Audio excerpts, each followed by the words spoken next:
Hey friends, if you wish to fix error code 0xc000000f on Windows 11, then please watch this video. I will guide you through the resolutions. So search for command prompt in the Windows search bar. Click on Run as Administrator. Okay, we have a list of commands here.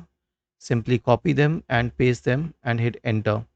So this will fix the issues with the BCD, the boot control drive. And if that doesn't help, then I have a second command for you. I'll share these in the description section of the video.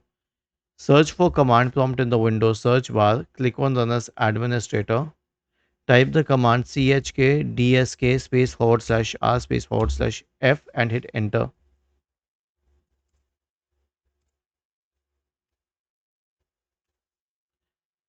Was this helpful? If yes, then please subscribe to the channel. If not, then let us know in the comment section of the video on how we could help you further. Thank you for watching this video and have a nice day.